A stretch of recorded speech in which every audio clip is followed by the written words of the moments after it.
오늘 이제 그렇게 순종하여서 밭에 나간 룻은 마침내 보아스를 만나게 되고, 이 보아스는 오늘 본문이 단계별로 룻을 하나하나 인도하십니다. 그래서 오늘 설교 제목이 뭐냐면 우리를 초청하시는 그분의 자리. 그분의 자리. 룻이 자기의 자리를 박차고 밭으로 갔지만 그 밭은 하나님의 밭이었고, 거기서 하나님은 그의 자리, 당신의 자리로 룻을 인도하게 됩니다. 자, 이런 가운데 룻은 보아스의 말씀, 내 딸아 라고 하는 그 말씀에 주여 내가 은혜 있기를 원합니다, 이런 고백을 하죠. 여러분, 그 고백 가운데 12절에 보면은 이렇게 보아스가 룻에게 말씀하고 있어요. 12절 같이 한번 읽겠습니다. 시작.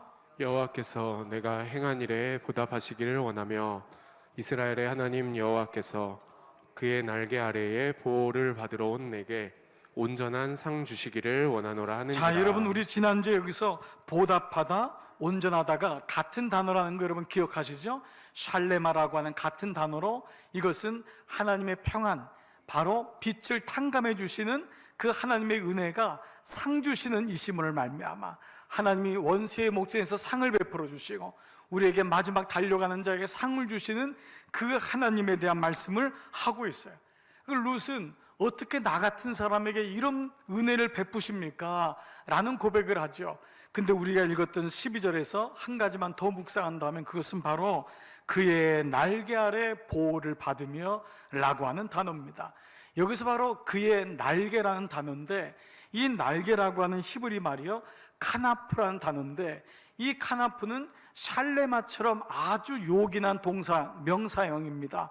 이 카나프는 그야말로 세 개의 날개라고 하는 천사의 날개, 이 모형적으로는 날개의 의미지만 이 말의 내적인 의미는 보호를 받다, 혹은 안식을 누리다, 혹은 평안하다, 안전하다라는 뜻을 가졌겠죠. 근데 이 말이 무려 성경에 109번이 나옵니다. 이 주의 날개 밑이라고 하는 단어를 떠오르면은 여러분이 떠오르는 찬양 하나가 있을 거예요. 뭐죠? 주 날개 밑 내가 편안히 쉬네. 바로 그 찬양입니다. 찬송가 419장. 이 찬송가를 지은 분은 윌리엄 커싱이라고 하는 목사님이십니다. 이분은 1860년부터 90년도까지 보스턴을 중심으로 한 복음주의 개혁운동이 일어날 때 가장 그 시대의 명설교자로 유명했던 분 중에 한 분이십니다. 근데 이분이 1870년에 그의 아내가 전염병으로 죽습니다. 갑자기 아내의 죽음에 충격을 받는데 그때 이분에게 어떤 병이 왔냐면 실어증에 걸려요. 이 언어 장애가 생긴 거예요. 그러니까 말을 못하게 되는 일이 일어났습니다. 오늘날 의학이라면 병원에 가서 뭐 치료도 받고 하면 나을 텐데 이 말을 하지 못하게 되니까 결국 교회를 사임하게 됩니다. 그렇게 한 시대를 누렸던 하나님의 설교자였는데 이제 교회를 떠나게 되고 말을 하지 못하는 그런 어처구니 없는 일을 경험하게 됩니다. 그때 그가 하나님 앞에 얼마나 낙심되었을까요? 근데 그때 그에게 들려왔던 묵상되었던 단어가 바로 이 카나프입니다. 성경에 109번이라는 주님의 날개 아래라고 하는 그 단어를 묵상하면서 그때 썼던 가사가 바로 이 찬양입니다. 주 날개 밑 내가 편안히 쉬네. 밤 깊고 비바람 불어쳐도, 아무리 밤이 깊고 비바람이 불어쳐도 아버지께서 나를 지키시리니 거기서 편안히 쉬리로다. 주 날개 밑 즐거워라. 그 사랑 끊을 자 누이뇨. 주 날개 밑 내 쉬는 영혼 영원히 거기서 살리. 이 주옥 같은 찬양이 그 어려움 속에서 탄생됐던 곡이었어요. 이 곡이 오늘날 얼마나 수많은 사람들을 살리고 있습니까? 그가 그때 볼 때는 내가 왜 목소리를 잃어가지고 설교도 못하고, 그러나 그에게 이런 아픔을 통해서 주 날개 밑이 고백되었을 때 오고 가는 수많은 그리스도인들이 이 찬양을 통하여 얼마나 많은 위로를 받습니까?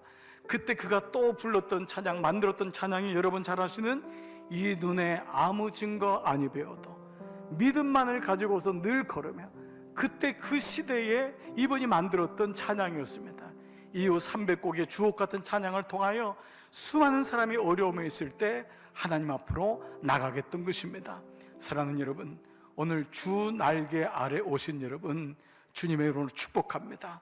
세상의 품이 아닌 주님의 날개 아래 오신 분들, 오늘 꼭 주님을 만나기를 주님의 이름으로 축복합니다.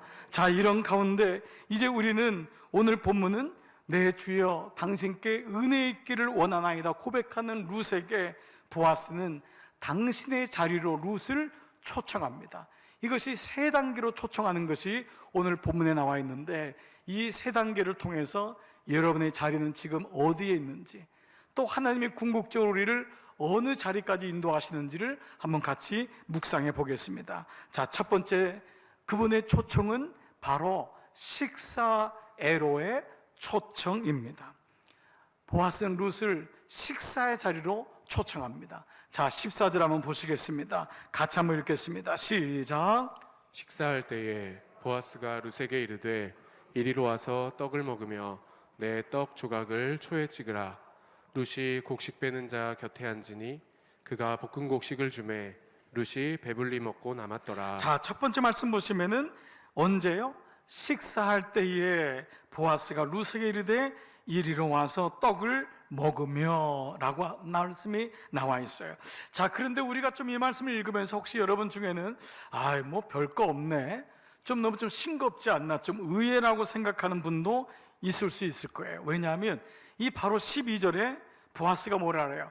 여호와께서 내가 한 일을 다 알고 있다. 그래서 너를 보답할 것이고 너에게, 너가 주의 날개 온 것처럼 너에게 온전한 상을 베풀 것이다. 이 메시지를 줬기 때문에 13절에는 어느 정도의 눈에 보이는 것을 기대했을지 몰라요. 곡식을 준다든지 아니면은 이제 먹을 것을 약속하는 보장이라는 내용을 담긴다든지 어떤 이런 내용을 줄 알았는데, 지금 어찌 보면 좀 실망스럽게 뭐라 그러죠? 이리 와서 떡을 먹어라. 그것도 보아스하고 둘이서 먹는 떡이 아니에요. 이 같이 일꾼들이 있는 그곳에 와서 곡식을 같이 떡을 먹는 자리로 오라는 거예요. 무언가 좀 큰 것을 예견하거나 좀 기대했던 사람에게는 실망스러운 느낌이 있지 않을까요? 여러분, 만약 이런 거 있잖아요. 여러분이 누군가 여러분에게 꼭 한번 만나자고 시간 좀 꼭 내자고 그러더니만 왔더니만 별일 없냐고, 그러면서 안녕히 가세요, 네, 이러거나 아니면 꼭 시간 내라고 내가 정말 귀한 것 좀 대접하고 싶다 그러더니만 여기 그냥 중국집 가가지고 먼저 짬뽕이요 이런 사람 있잖아요. 아니 그 다음에 내가 좀 이렇게 삭스핀 이런 거 얘기하려고 하는데 대접하는 사람이 짬뽕 그러면 뒤에 사람은 무조건 같이 짬뽕이지 그러니까 이게 지금 그 장면 같아요. 그래서 마치 이게 뭐지? 그런 우리는 생각을 할 수 있는데 룻은 그렇지 않은 거예요. 룻은 이 식사의 자리를 당연하게 여기지 않아요? 그래서 이게 뭐냐 하면 바로 이거예요. 평범하고 반복되는 일상 속에 담긴 은혜라는 거예요. 식사의 자리는 어찌 보면 평범해요. 그리고 식사는 늘 일상적인 거예요.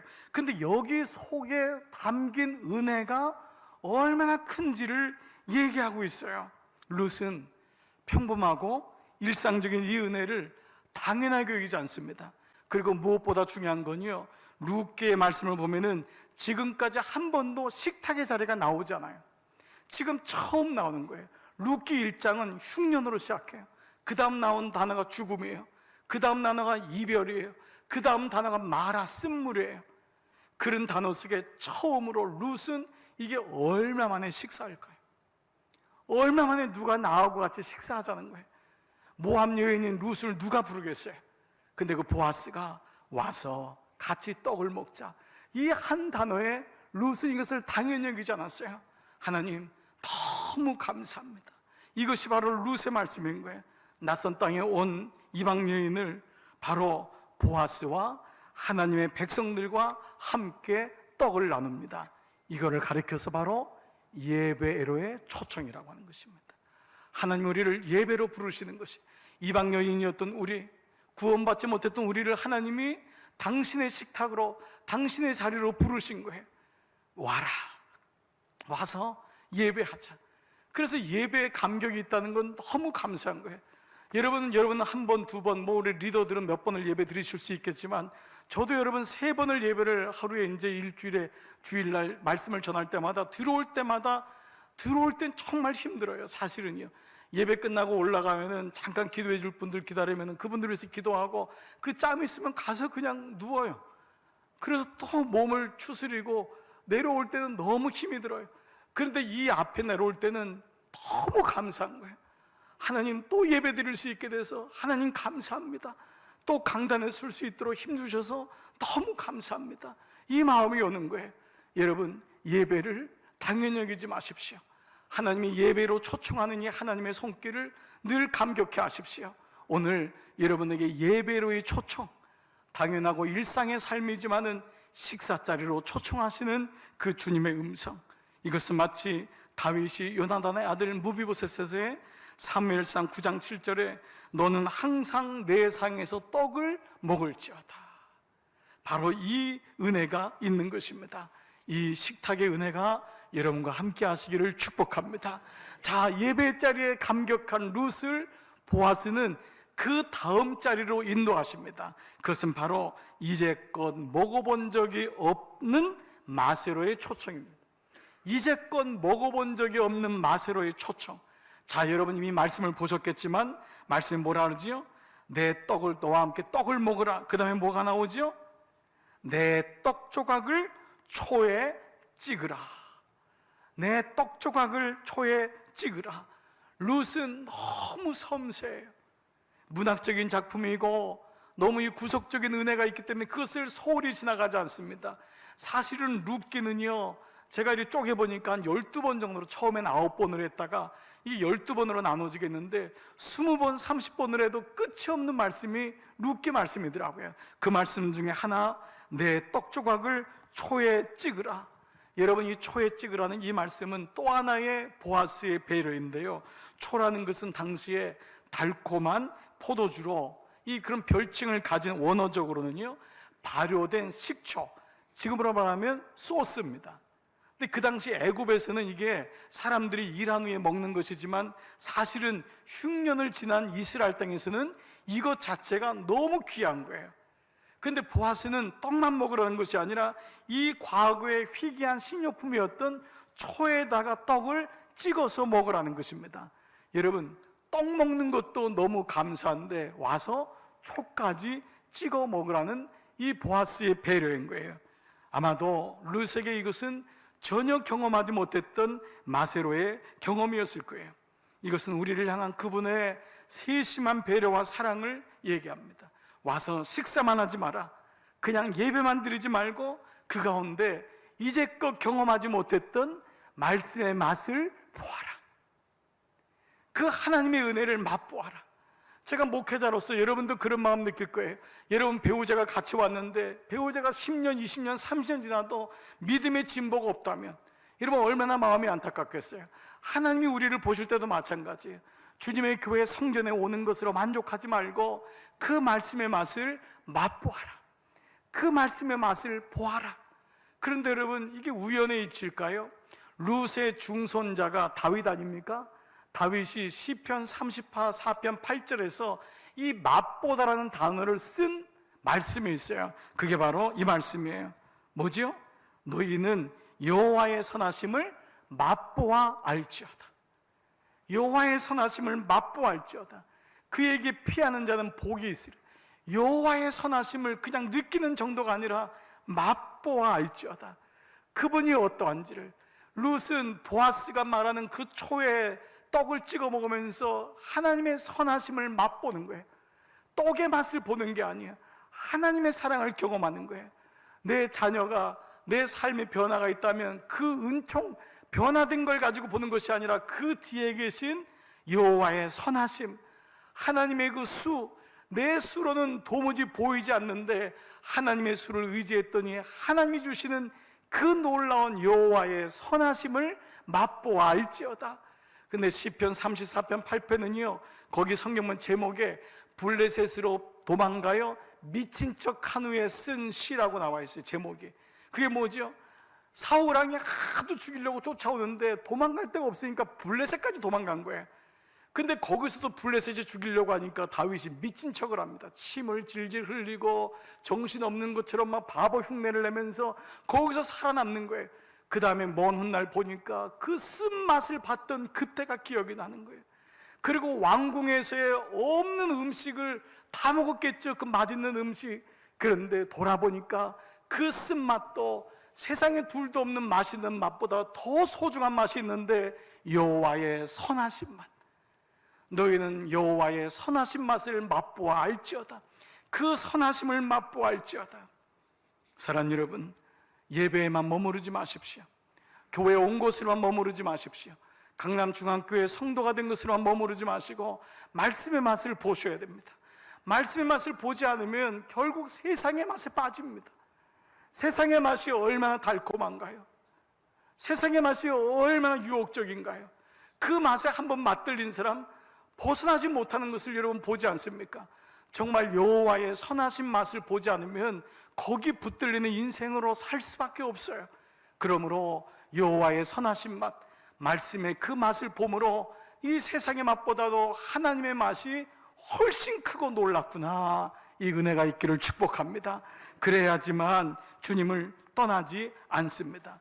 첫 번째가 식탁에로의 초청이 예배로의 초청이라면, 두 번째 이제껏 먹어본 적이 없는 맛으로의 초청은 말씀애로의 초청입니다. 여러분, 우리 교회가 왜 이렇게 말씀 묵상을 지금 계속하고 있습니까? 주일날 말씀하면 또 여러분 그걸 만들어서 여러분에게 또 보내드리고, 화요일날 에브리데이 큐티하고, 새벽마다 말씀 또 올리고, 여러분들이 볼 수 있고 큐티를 또 도와주고, 수요일날 또 그 큐티의 내용 가지고 또 설교하고, 금요일날 또 성경 공부하고. 왜 그렇습니까? 말씀의 맛을 알아야 되기 때문에. 그 말씀을 알아야지만 이 세상의 맛에 빠지지 않기 때문에 오늘 식탁으로의 초청은 말씀의 초청으로 여러분을 인도하고 있는 것입니다. 세 번째의 초청은요, 이제 보아스는 배불리 먹고도 남은 즐거움에로 초청합니다. 배불리 먹고도 남은 즐거움에로 초청. 여러분, 이 단어는 조금 혹은 잠깐 맛보는 것이 아니라 충만하게, 이것은 차고도 넘치게, 풍성이라는 단어가 맞을 것입니다. 오늘 본문에 보면은요, 14절 마지막 절 보면 그가 볶은 곡식을 주매 룻이 배불리 먹고 남았더라. 룻이 이렇게 먹은 지가 얼마만이었을까요? 룻이 배불리 먹고도 남은 거예요. 얼마나 감사했을까요?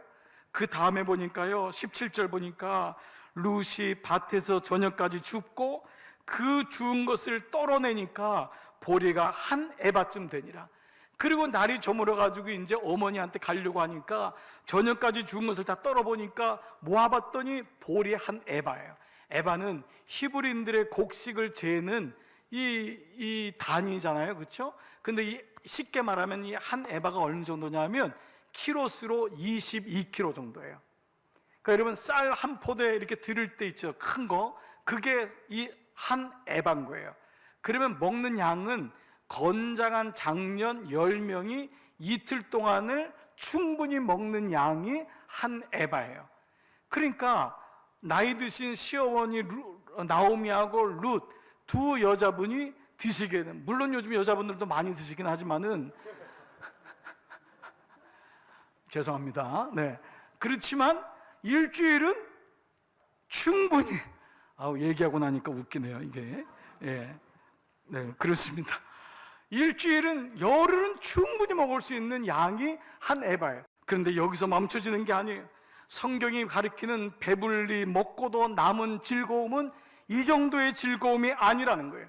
바로 3장과 4장의 보아스와의 만남으로 연결됨을 말씀하고 있어요. 여러분, 영어 표현에 이런 표현이 있어요. The best is yet to come. The best is yet to come.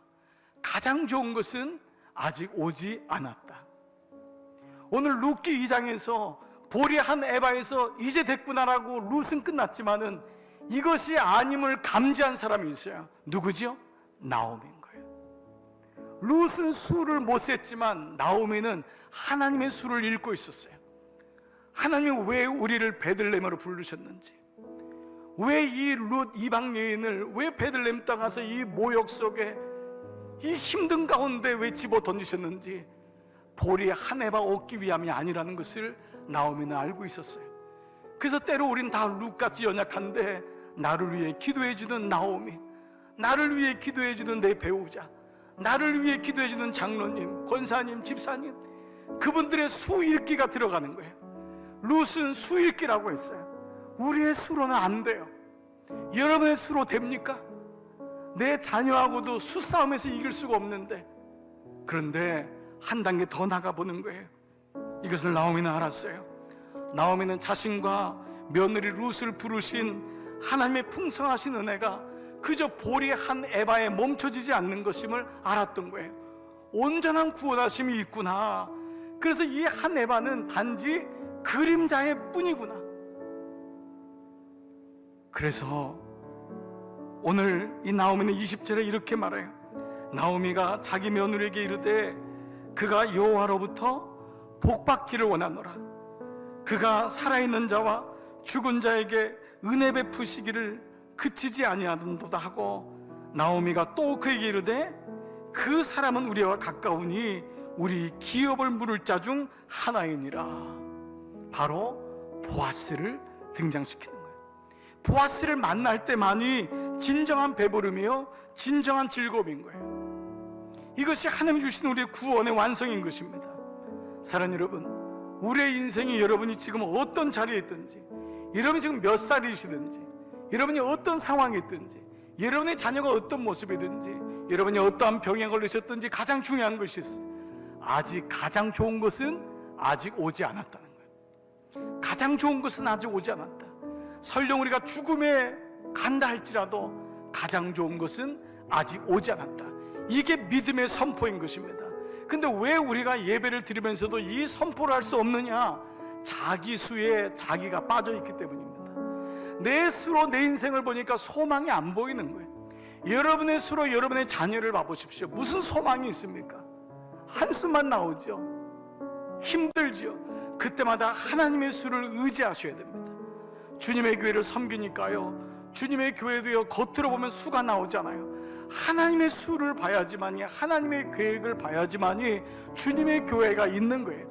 지난 2000년 동안 수많은 제국과 수많은 나라들은 다 사라졌지만 주님의 교회가 하나님의 수가 있기 때문에, 하나님의 손 때문에 온 것을 우리가 잊지 말고, 오늘 이 아침 내가 주님 앞에 회개할 것이 있습니다. 주님, 내가 나를 나의 수로 본 것을 용서해 주십시오.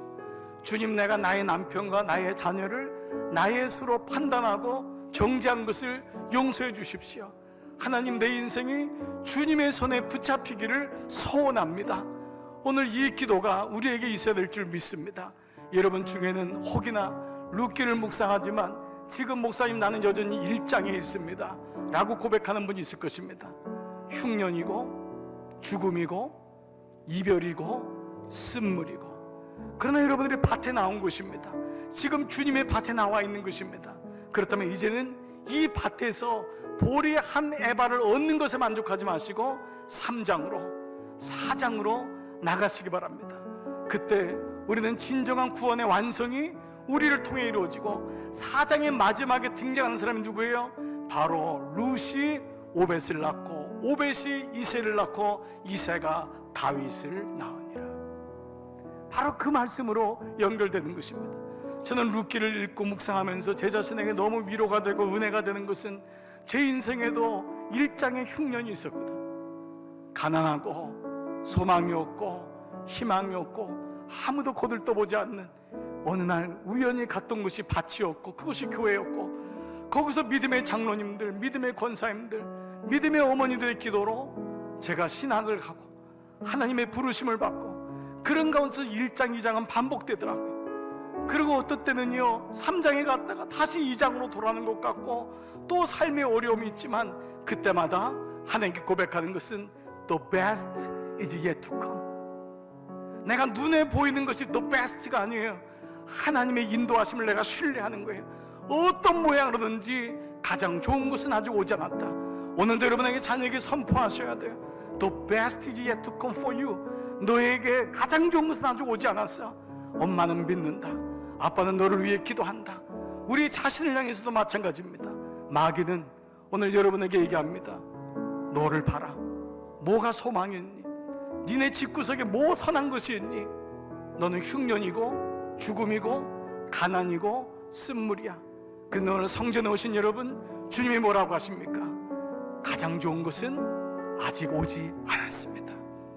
우리에겐 3장과 4장이 있습니다. 오늘 이 3장과 4장을 여러분 풀어가시고 읽으시고 묵상하시고 은혜를 받으셔서 이번 한 주간도 3장과 4장을 선포하시는 여러분 다 되시기를 주의 이름으로 축복합니다. 삶의 자리가 있습니다.